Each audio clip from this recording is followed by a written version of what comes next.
본문의 말씀에 우리가 잠시 은혜 받을 것은 하늘의 가치관이라는 제목을 갖고 같이 또 은혜를 나누고자 합니다.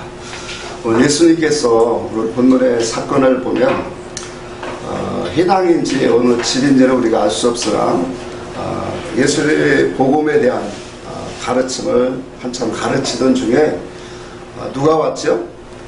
예수님의 어머니 마리아와 그의 형제들이 왔다라는 그런 이 사건적인 내용을 시작합니다. 자, 오늘은 이 예수님의 어머니와 그의 형제들이 왜 찾아왔을까? 왜 왔을까요? 예수님의 어머니 또 그의 형제들이 왜 왔을까라는 물음표를 가지고 생각을 하면서 잠시 살펴보면서 말씀을 들어가고자 합니다. 예수님 당시에 서기관 바리새인들은 율법의 대표로 이스라엘을 참 중심으로 섬기는 그러한 이 종교 지도자들이고, 또한 이들은 그 나라를 대표하는 관원들이었어요. 그러니까 아마 그들 눈에는 나사렛 예수라고 하는 그 사람이 얼마나 가시와 같은 존재였는가를 우리는 이 상상으로도 그려지게 됩니다. 왜냐하면 예수가 가는 곳곳마다 수없는 많은 사람들이 쫓아다니고 따라다니는데 그 모습을 보고 오늘 이 바리새인들 서기관들이 바라볼 때 얼마나 미웃고 죽이고 싶은 마음이 들었을까.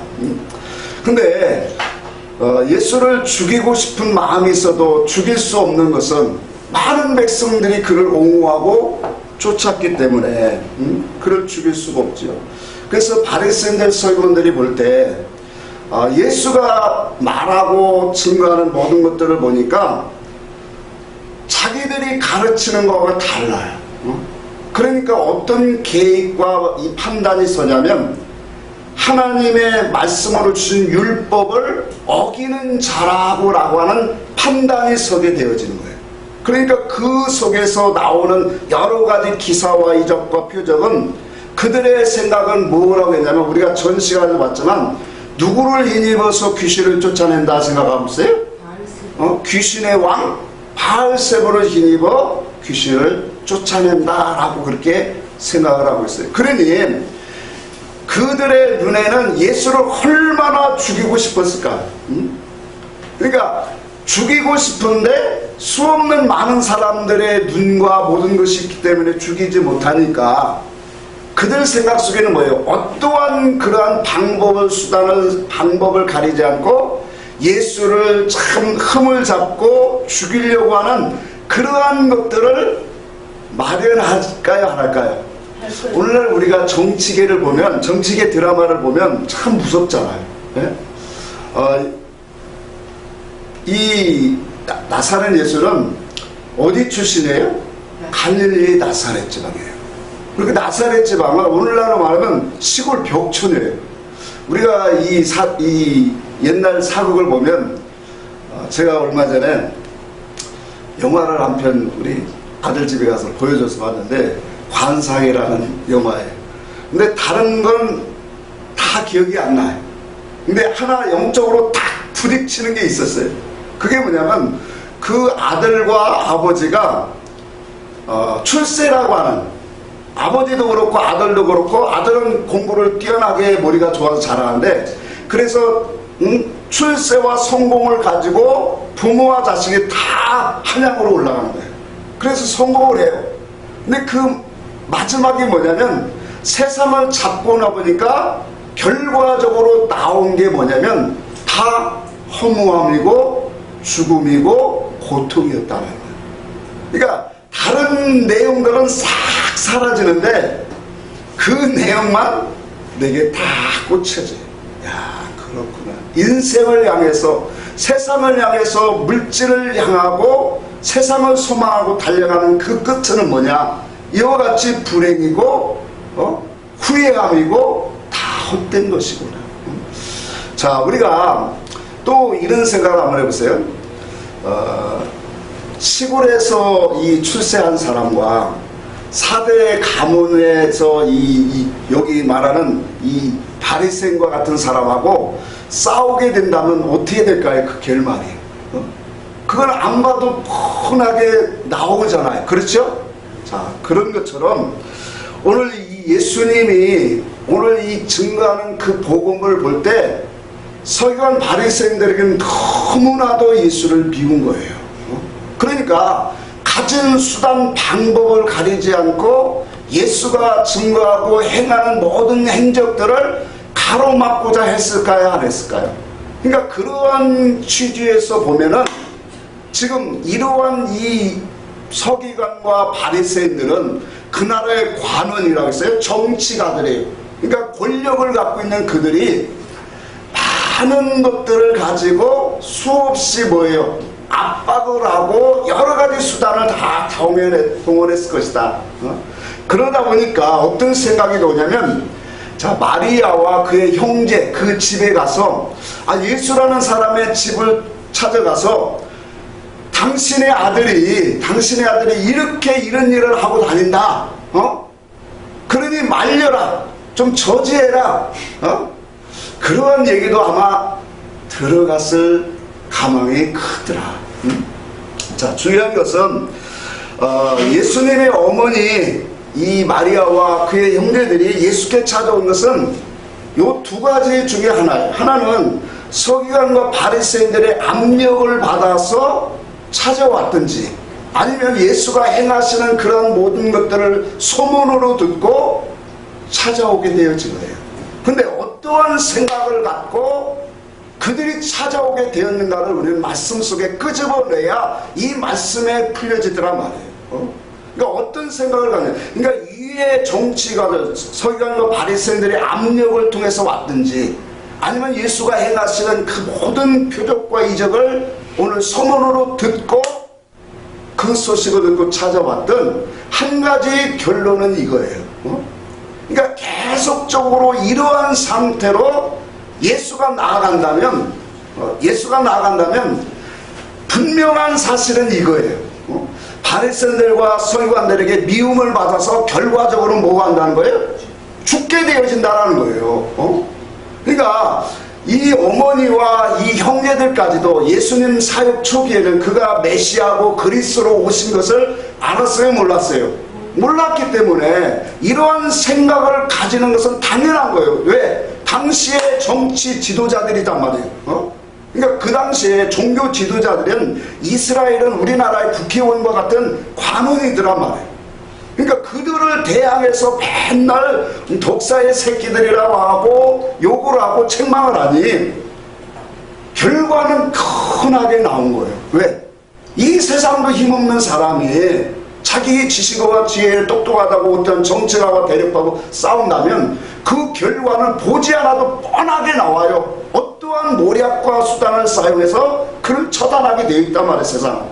그러니 그들의 압력을 받았든지, 아니면 소문을 통해서 예수가 그들과 대립되어지는 관계성을 듣고서 가족들의 마음의 근심과 그 마음이 어떤 생각이 왔을까?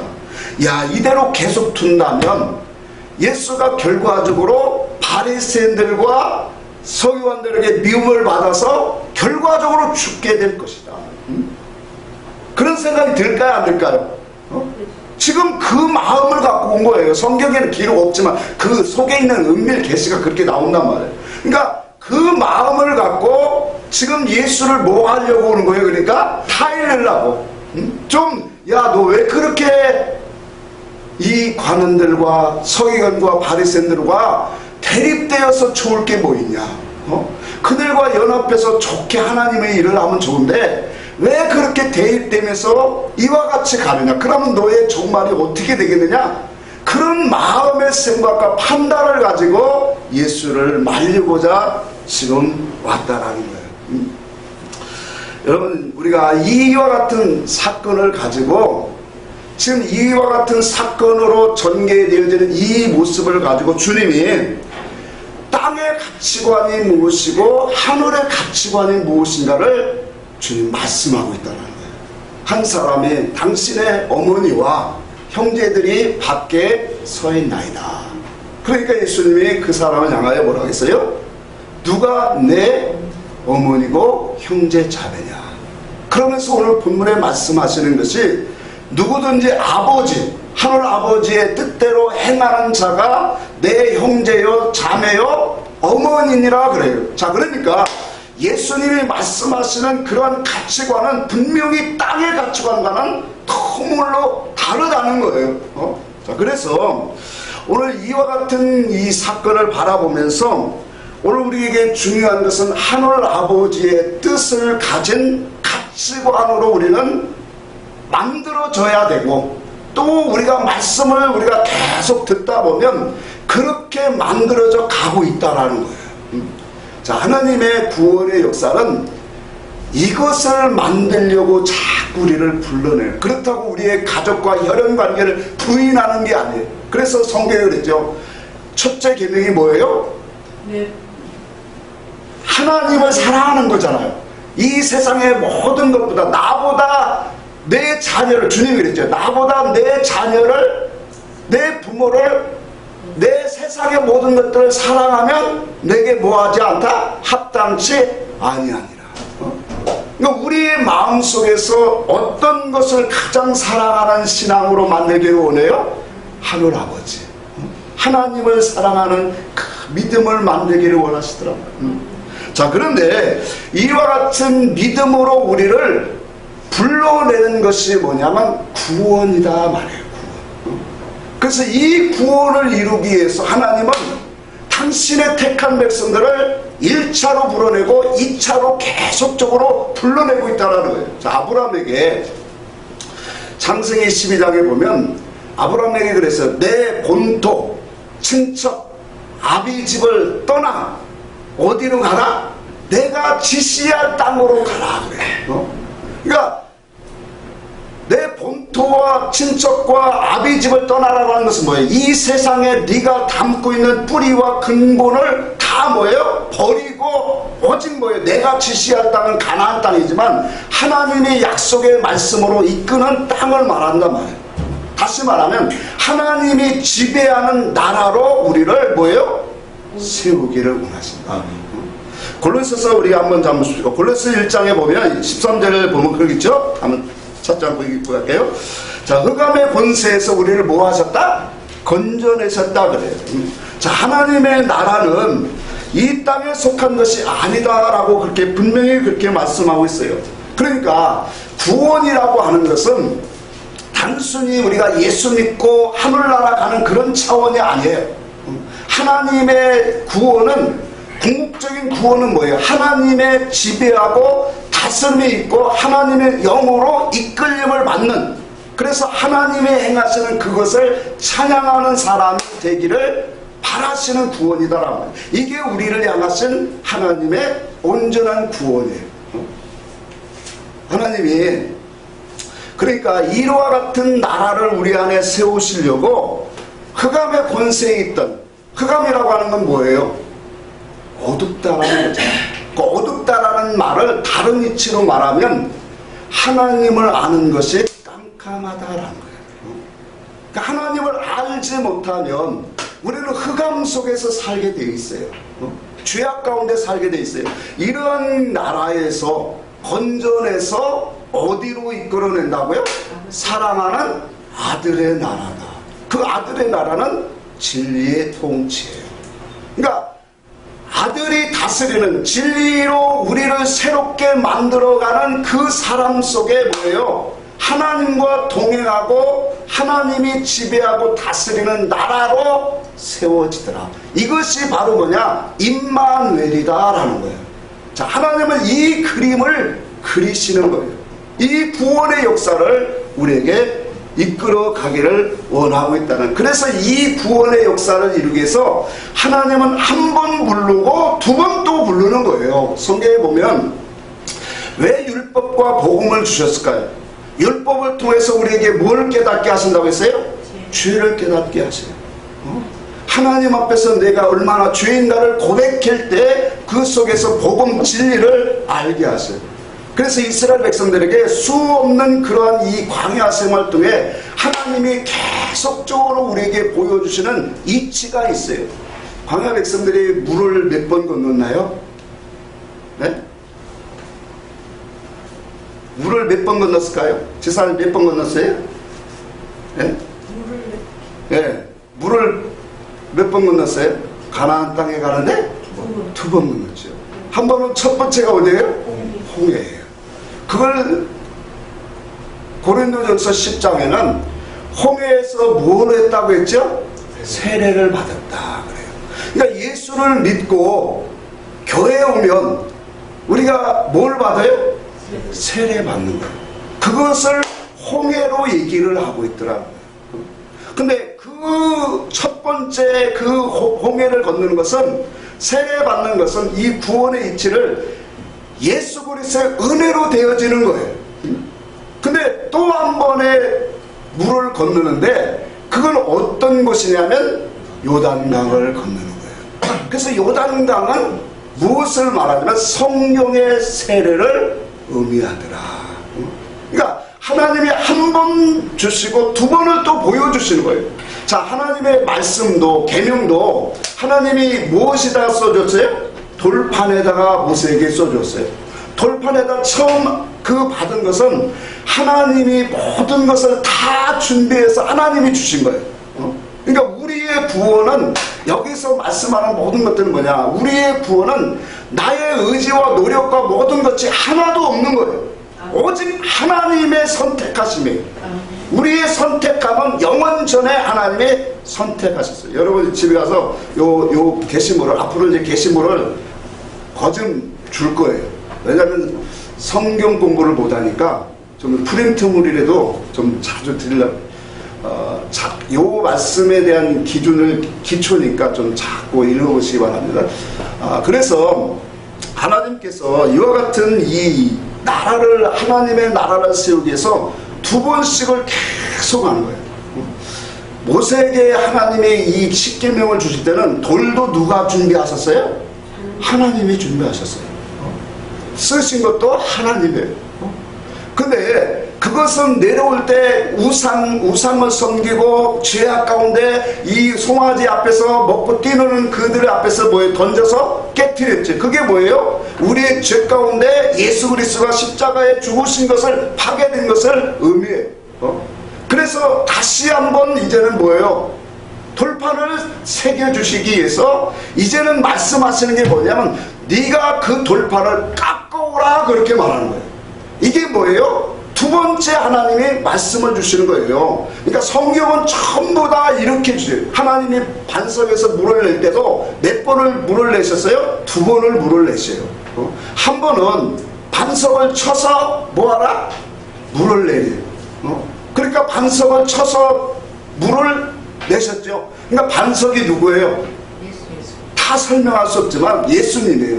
예수님을 쳐서 반석이 쪼개졌다는 거예요. 예수 그리스도가 십자가에 죽으셨다는 거예요. 그 십자가의 죽으심의 사건에 예수 그리스도의 그 십자가를 만날 때 그 속에서 뭐예요? 생수가 흘러나오다. 그거 주시는 말씀이에요. 자, 그런데 두 번째는 이제 하나님이 뭐라고 말씀하시냐면 너는 명하여 물을 내라, 그렇게 해요. 이제 치르는 건 아니에요. 예수 그리스도의 은혜를 힘입고 그 말씀의 이 뜻을 알고 십자가의 사랑을 받은 사람은 이제 명하여 하나님의 말씀에 믿음으로 의지하여 나아가는 거단 말이에요. 그런데 모세가 그와 같은 영의 이치를 알지 못하고 뭐 했어요? 자기의 이 이스라엘의 부패함과 불순종함에 그 화가 나서 반석을 어떻게 했어요? 또 쳤어요. 그래서 하나님이 대놓았습니다. 왜? 말씀의 이치가 어긋나기 때문에. 하나님이 두 번째 줄 때는 또 치면 안 되는 거예요. 그래서 모세는 물론 하나님의 섭리 속에 있지만 모세는 그래서 오늘 가나안 땅에 들어가지 못하게 된 거예요. 자, 이와 같이 성경은 한 번 부르시고 또 한 번 부르셔요. 그래서 첫 번째 부를 때는 율법 가운데 부르셔요. 율법 가운데 불러서 그 속에서 하나님을 섬기는 도를 배우고 하나님 앞에 내가 얼마나 악하고 추악고 더러운 죄인가를 알게 하셔. 그래서 율법 안에서 첫 번째 불러서 우리에게 주시고자 하는 하나님의 목적은 두 가지예요. 하나는 네가 죄인이다. 또 한 가지는 뭐예요? 이 세상에 오직 신을 믿게 만드는 거예요. 하나님을 경험하게 만드는 것이 어디냐? 율법 안에서 이루어지게 되라는 거예요. 그러니까 죄를 알고 그 속에서 회개하고 고백할 때 하나님을 체험하고 경험하게 하는 것이 오늘날 첫 번째 부르심 속에 오는 거예요. 그래서 첫 번째 예수를 믿어도 많은 기사와 이적과 표적이 일어나는 거예요. 그 속에서 하나님을 경험하고 기도의 응답도 받고 많은 것을 통틀어서 뭘 아냐면 하나님은 살아계시다. 아멘입니까? 하나님은 살아계시고 그분만이 왕이시고 그분만이 구원자 되심을 고백하고 하나님을 믿는 신앙이 이제는 시작되어져 가는 거예요. 이게 첫 번째 부르심. 자, 두 번째 부르심은 이걸 갖고 바울은 히브리서 그렇게 말한 거예요. 첫 번째는 땅의 진동이라고 했고 두 번째는 하늘의 진동이다 그렇게 말한 거예요. 하늘의 진동. 그러니까 이 하늘의 진동은 어떤 사람이 올까요? 첫 번째 진동, 예수 그리스도의 십자가의 구속의 은혜를 입어서 그 속에서 하나님을 경험하고 하나님의 살아계신 것을 알고 체험한 사람들이 신앙생활을 하면서 더 온전하고 바르고 완전한 것이 하나님이 기뻐하시는 것이 무엇인가를 구하고 찾는 거예요. 그래서 구하고 찾고 오늘 두드리는 자들에게 하나님이 주시는 것이 뭐냐면 진리인 거예요. 이것을 통해서 뭐예요? 하나님의 거룩한 나라, 하나님의 나라를 세워가는 부르심이 바로 뭐냐면 두 번째 부르심이 이것을 하늘이 진동한다 그렇게 말해요. 그 하늘이 진동할 때는 땅도 못해요. 같이 진동하고 있다는 거예요. 자, 우리가 한번 구체적으로 한번 봅시다. 그래서 요 한 첫 번째와 두 번째가 이렇게 갈라져요. 첫 번째는 하나님의 살아계신 것을 아는 믿음이에요. 그러니까 뭐가 되냐면 하나님을 믿는 그 믿음이 정말로 이제는 떨어지지 아니하는 믿음으로 첫 번째 부르심 속에서도 있어요.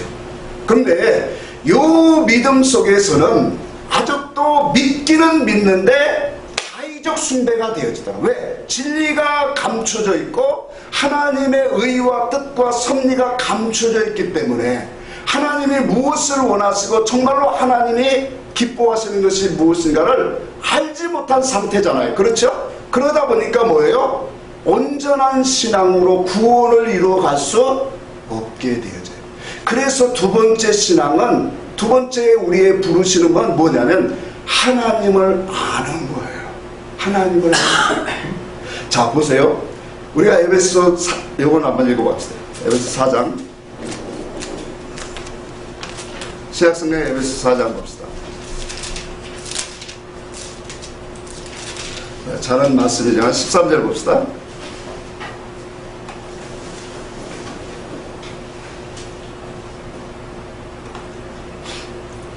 13절 같이 한번 읽겠습니다. 시작. 우리가 하나님의 아들을 믿는 것과 하는 일에 하나가 되어 온전한 사람을 이루어 그리스도의 장성한 분량에 충만한 데까지 이르리니. 자, 여기 보니까 하나님의 아들을 믿는 것과 아는 일에 뭐가 된다고? 하나가 되어질 때 어떤 신앙으로 가게 된다고 했어요? 온전한 사람을 이루어 그리스도의 장성한 분량으로 충만한 데까지 나아가진다. 자, 그러니까 우리가 하나님을 체험하고 하나님 앞에서 내가 죄임을 고백하는 그런 첫 번째 부르심에 믿습니다 이것만 갖고는 뭘 못한다는 거예요? 온전한 신앙으로 장성한 그리스도의 분량으로 나아갈 수 있다 없다? 없다. 그렇다면 자 보세요. 예수 그리스도의 십자가의 구속의 은총과 거기에다가 진리가 우리 속에 올 때 믿는 것과 아는 것이 뭐가 돼요? 하나가 되어진다란 말이에요. 그 하나가 되어질 때 우리가 온전하신 하나님의 뜻을 발견하고 그분의 기뻐하시는 그 뜻대로 우리가 장성한 사람으로 나아가게 되어지더라. 이게 우리에게 뭐예요? 하나님이 주시는 그림이에요.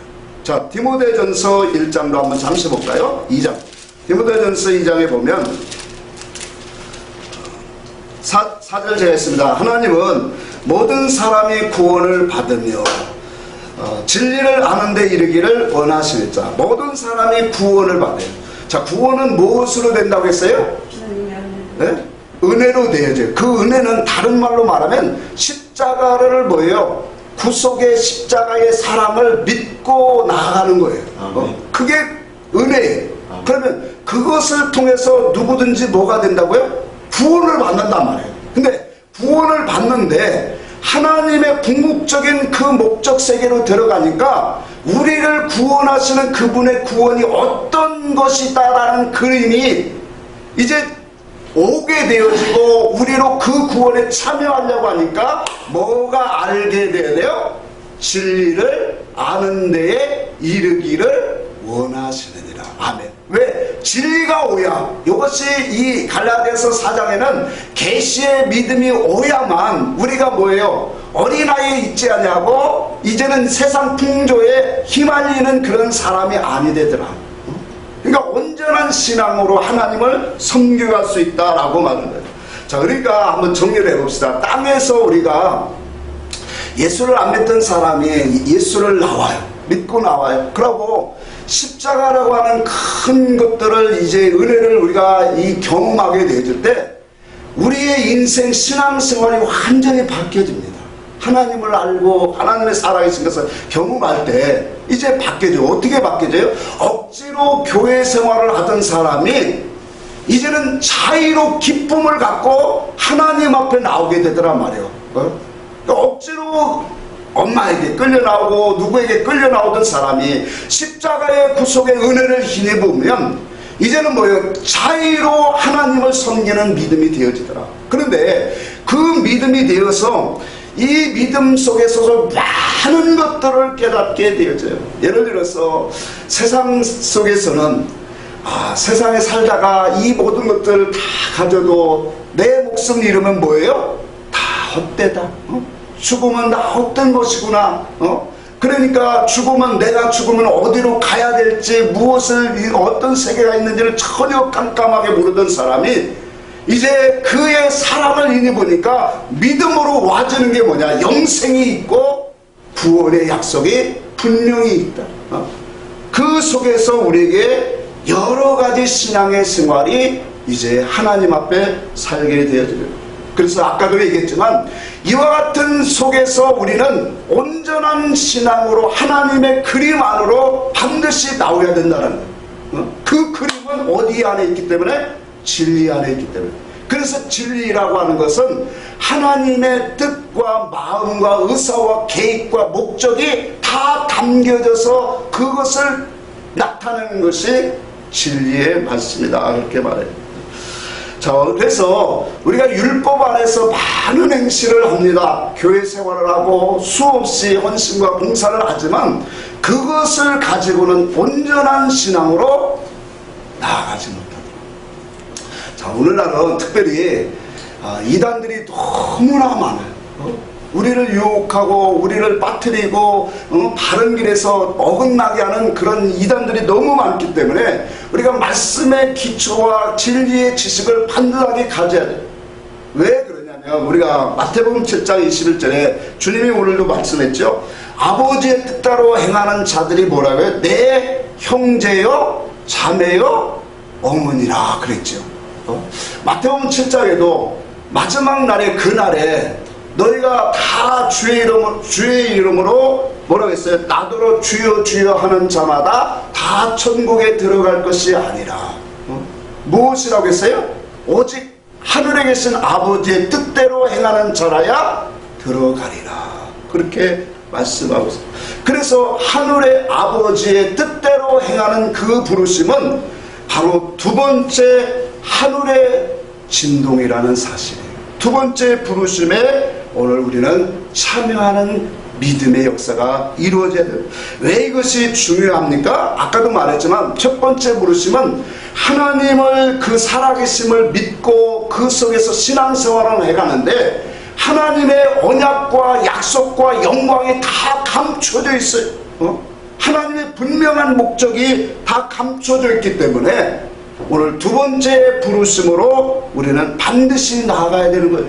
그 속에서 들어가야만 우리는 하나님의 집을 짓고 하나님이 우리에게 옷 입혀주시는 신령한 옷을 입게 되어지더라. 자, 그래서 오늘은 하나님의 뜻대로 행하는 자라는 그 말씀 속에 영원전 하나님의 의지 속에서 하나님의 뜻과 목적을 잠시 오늘 짧은 시간에 좀 보고자 해요.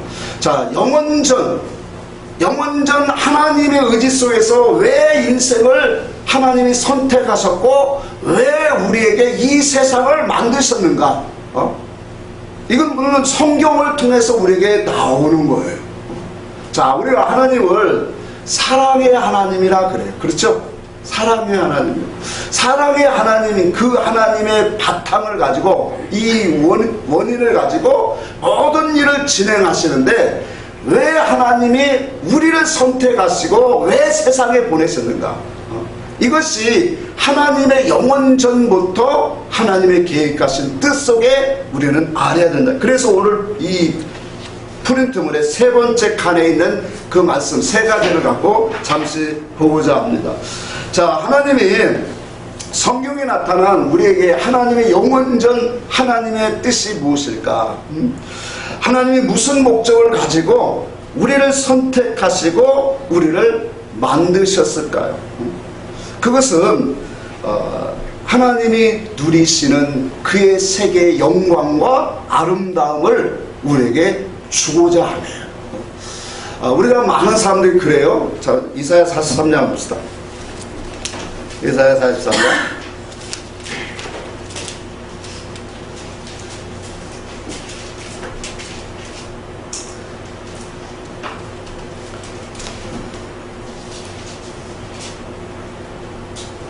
7절 봅시다.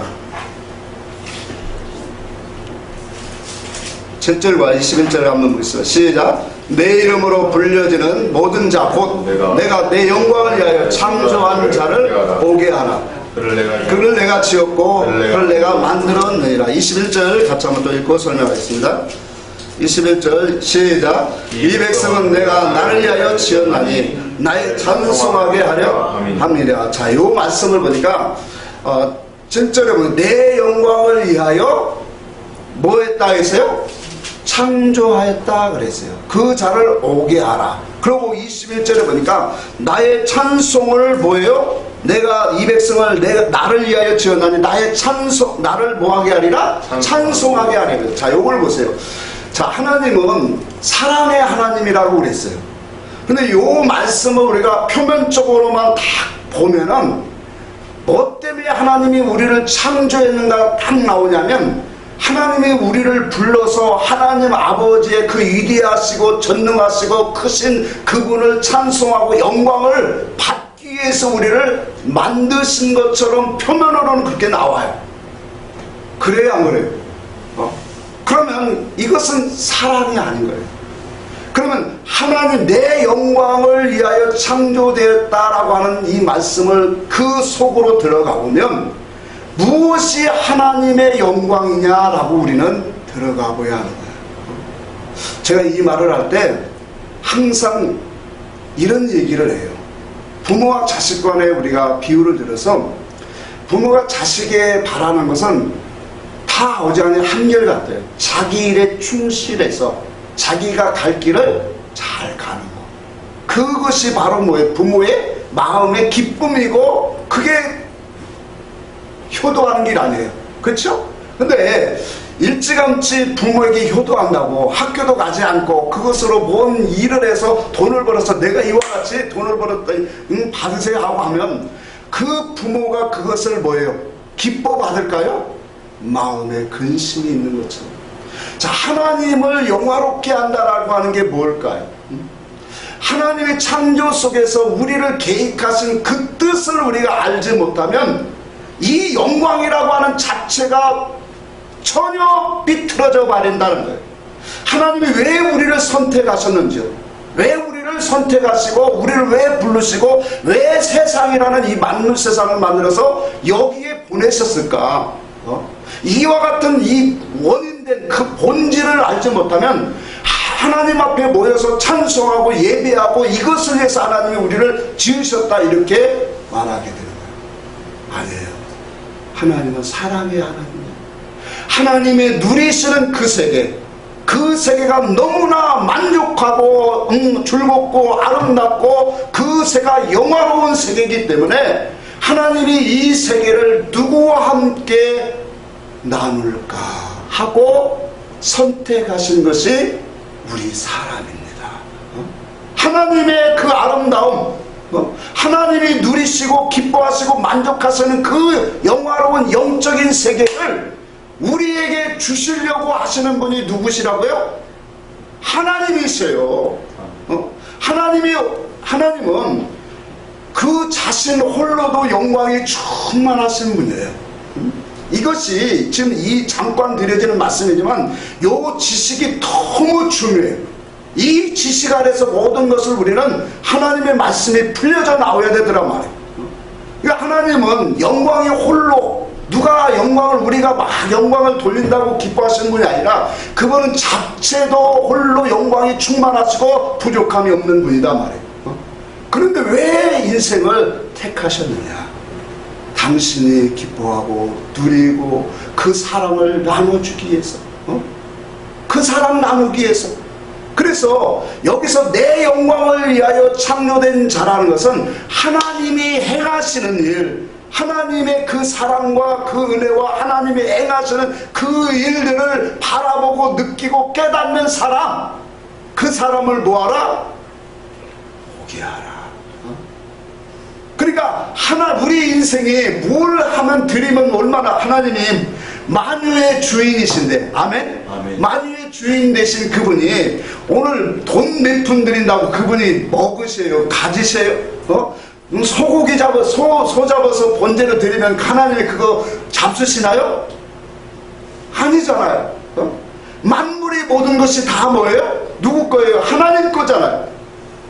하나님이 가장 기뻐하는 것은 왜 내가 너희를 선택했는가를 알으라는 거예요. 이게 영원전 하나님의 의지세세 속에서 하나님이 계획하신 거예요. 하나님이 누리시는 그 세계, 영화로운 세계가 너무 좋은 세계이기 때문에 그 세계를 나눠주고 싶더란 말이에요.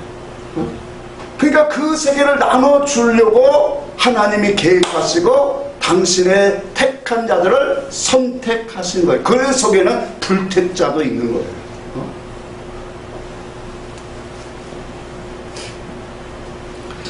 그래서 우리는 이 땅에서 하나님이 우리에게 행하시는 그 일들을 자꾸 깨닫는 거예요.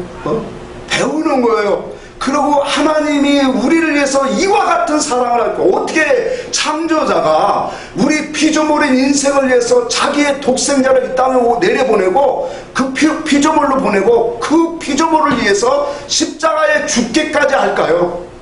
그 사랑을 너는 알라는 거예요. 이게 아버지의 너희를 향한 사랑이라는 거예요. 그래서 십자가가 하나님의 중심이라는 거예요. 주님의. 아멘. 왜? 그 사랑의 결정체가 어디예요? 십자가이기 때문에. 그 사랑을 통해서 내가 너희를 그렇게 사랑하는 거야. 내가 그 사랑 아는 사람에게 하나님이 이제 진리도 주고 그 사랑 안에서 하나님의 계획하신 거, 하나님의 목적하신 거, 하나님이 이루시는 일들을 이제 보게 하시는 거예요. 그 볼 때마다 어떻게 될까요? 정말로 하나님만이 나의 하나님이십니다. 아멘. 구원이십니다. 아멘. 그러니까 그의 형상과 그의 사상과 지식으로 만들어져 가게 되어 있는 거예요. 그것이 임마누엘로 가는 거예요. 그러니까 여기 21절에도 나오는 나의 찬송을 부르게 하려면 이 찬송이라는 단어가 히브리어는 보니까 뭐예요? 만족과 기쁨과 즐거움과 행복 이런 것으로 다 같이 쓰여지고 있어요. 그러니까 뭘 말할까요? 하나님이 누리시는 그 기쁨과 만족과 즐거움과 모든 행복을 다 뭐예요?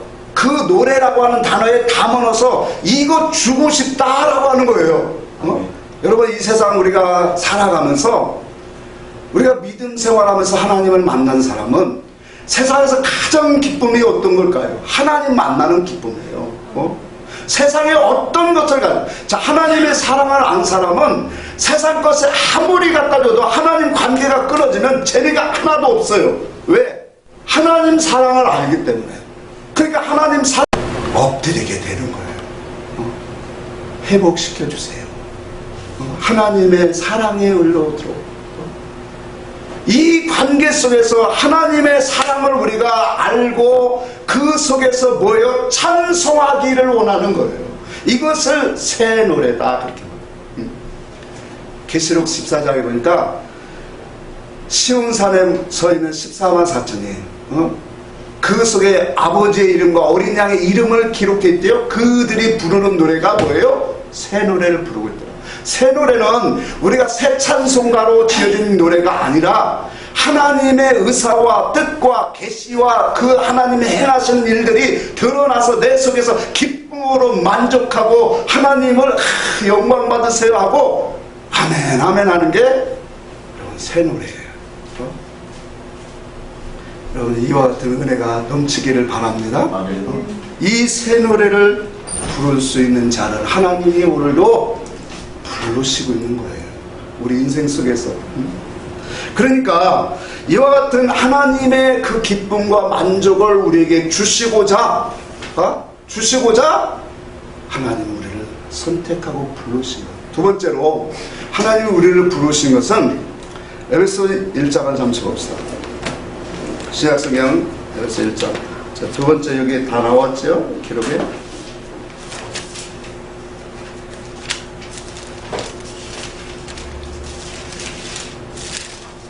자, 3절 한번 같이 읽습니다. 시작.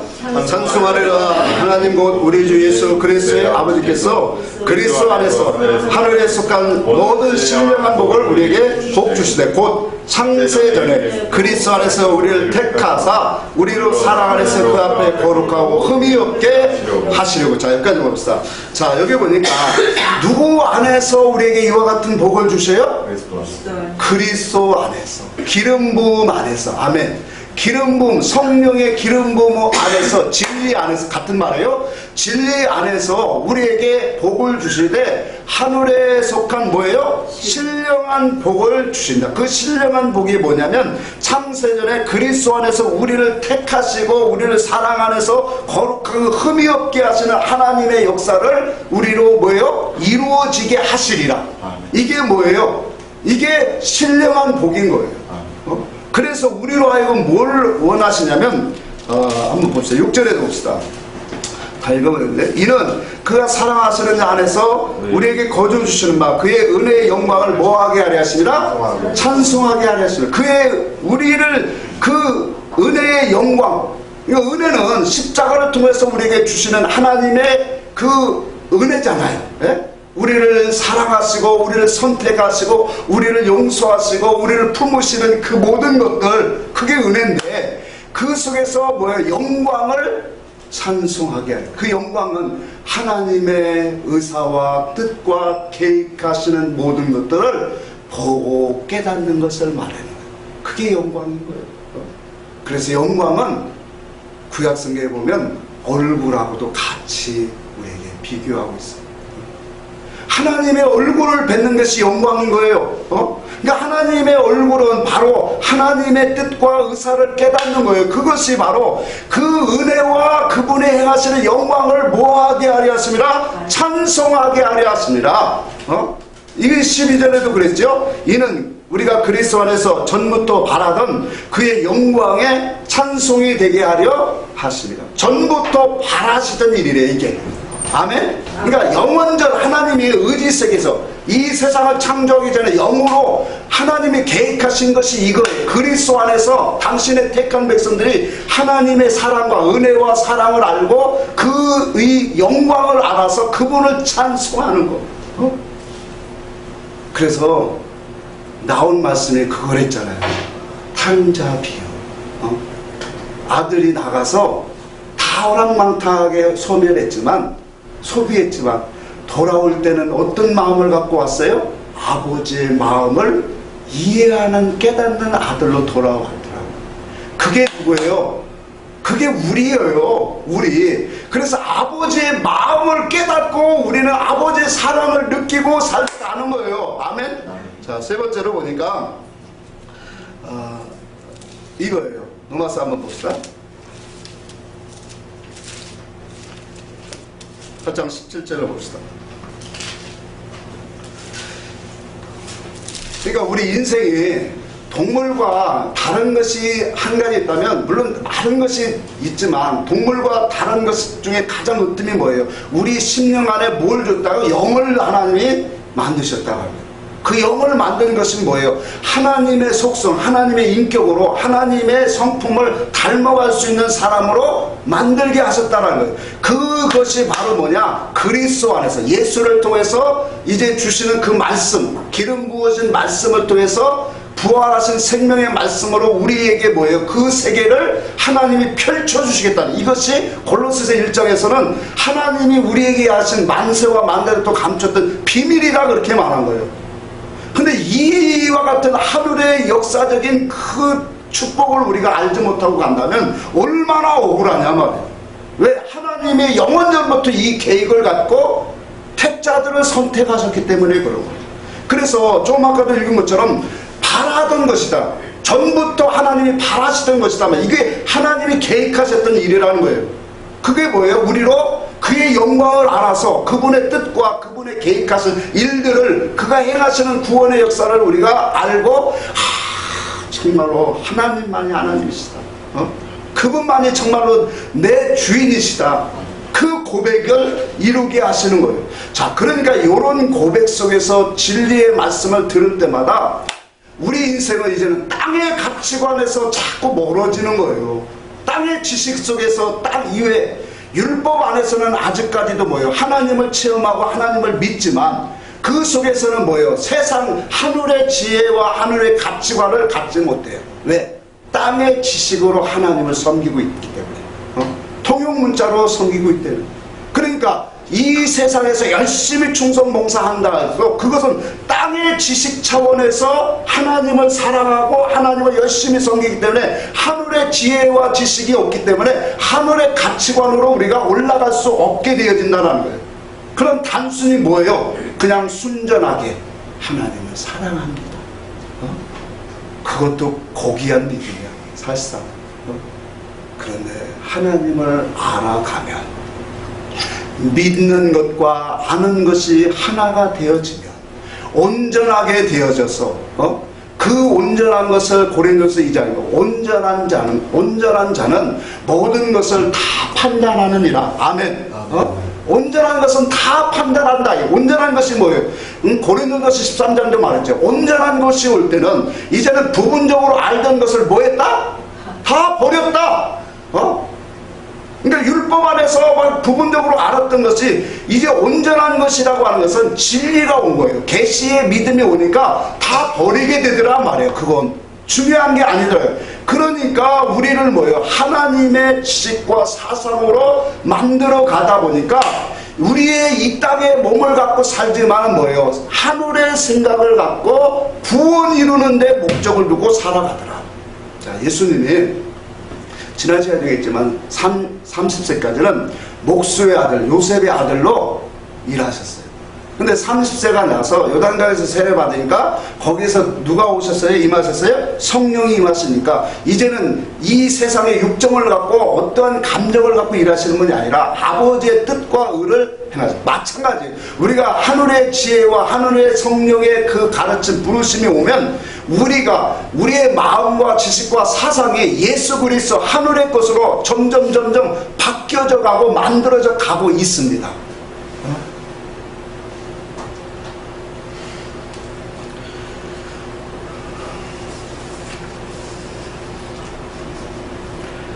그래서 우리가 신령한 것은 하늘에 속한 신령한 복을 우리에게 복 주신다고 할 때, 신령한 것은 남의 속을 보고 판단하고 이 세상 일들이 잘 될까 못 될까 요거 마치고 점치는 게 신령한 게 아니라 아버지의 지혜와 지식과 아버지의 계획하신 뜻을 깨닫는 것이 신령한 거예요.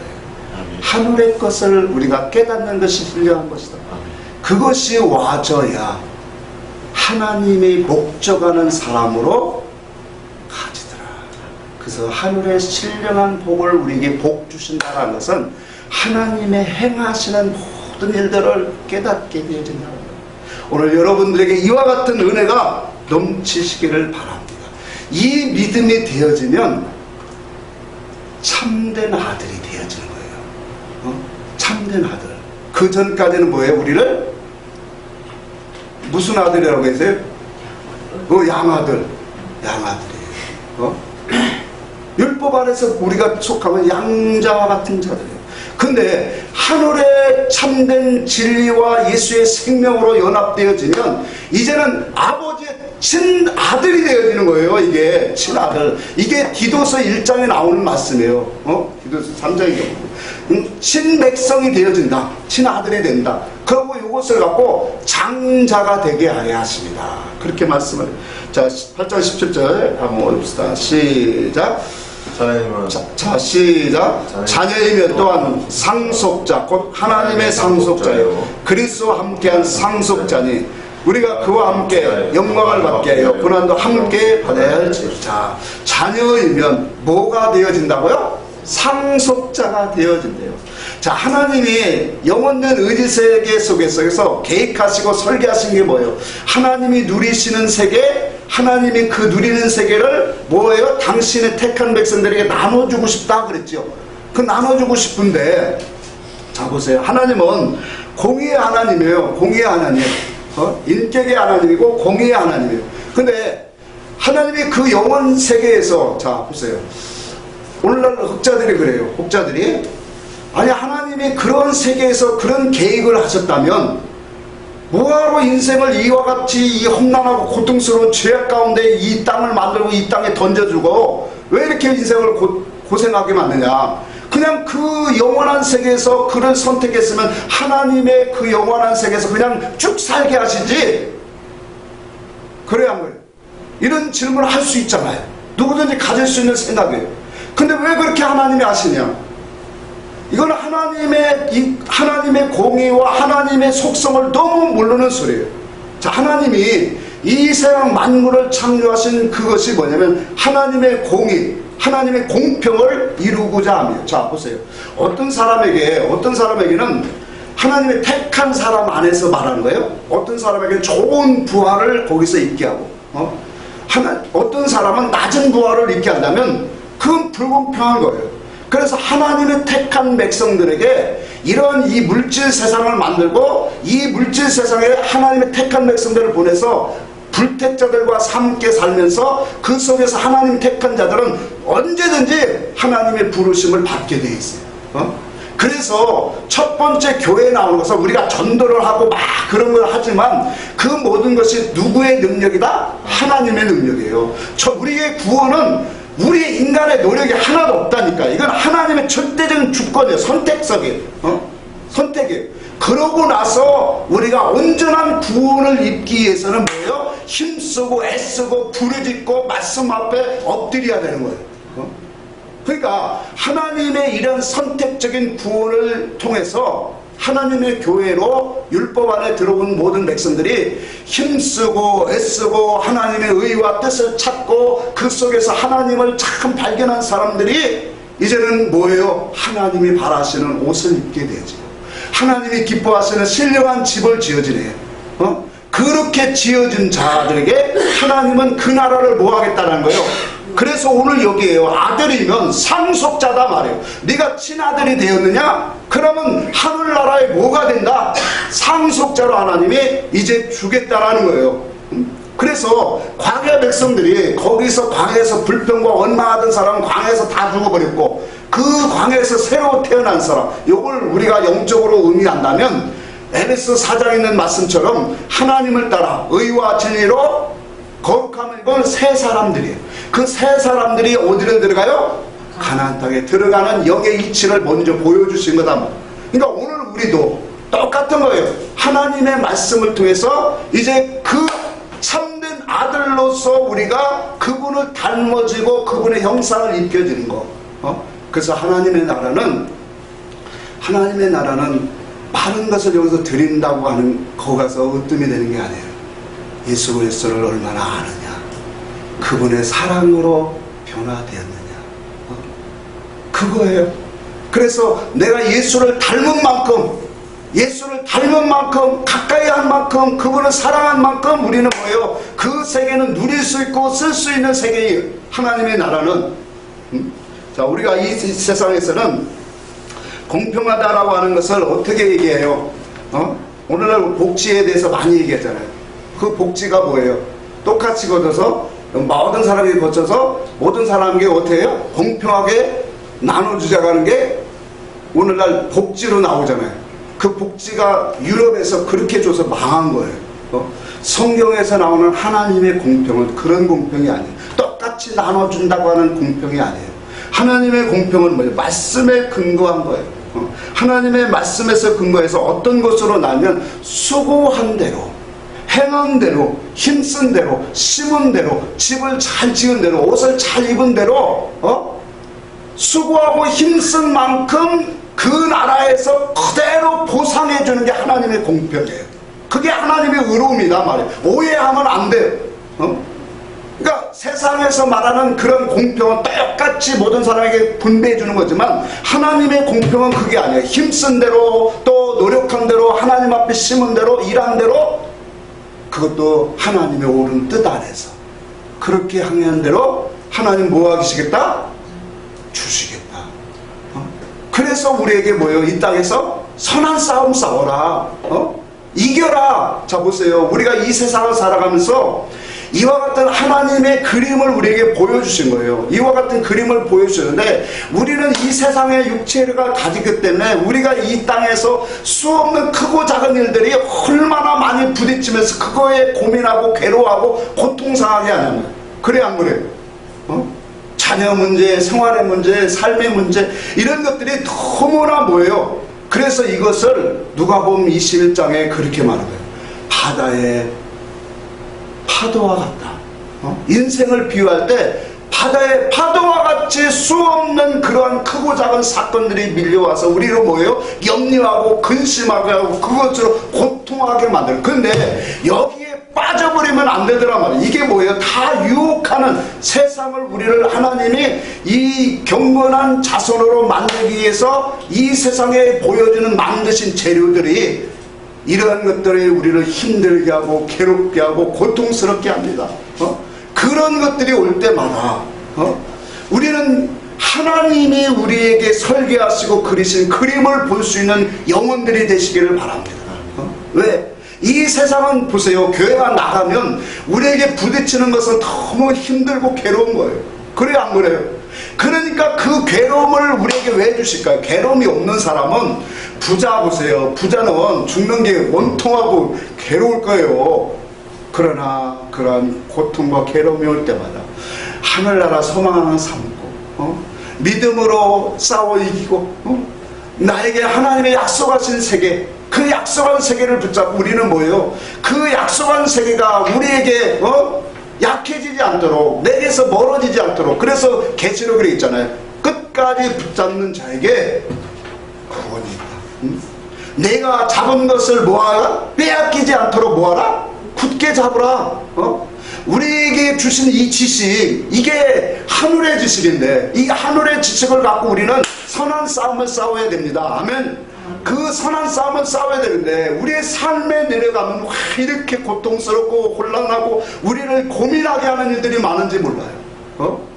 그래서 뭐 하냐고? 그 세계의 믿음을 붙잡고 살지 못하도록 끄집어내리는. 그래서 세상은 물귀신이라고 하는 거예요. 물귀신 것 같이 어떠한 세상에 어떠한 좋아하는 것들이 하나 잡히면 거기에 수없이 나를 끌어잡아당기는 이 세상 속에서 우리는 분명한 것이 있어요. 하나님의 약속을, 하나님의 믿음의 설계를 우리에게 보여주셨어요. 그 설계를 믿고 그 설계를 붙잡고 뭐 해야 돼요? 싸워 이겨야 돼요. 그래서 주님, 나는 이 말씀 하나 갖고 주님 앞에 엎드립니다. 주여 나를 불쌍히 여겨주세요. 하나님 나를 이끌어주세요. 내가 이 말씀 위에 굳게 서서 집을 지키를 원합니다. 반석 위에 집을 짓는 우리 모두가 되기를 주의 이름으로 축복합니다.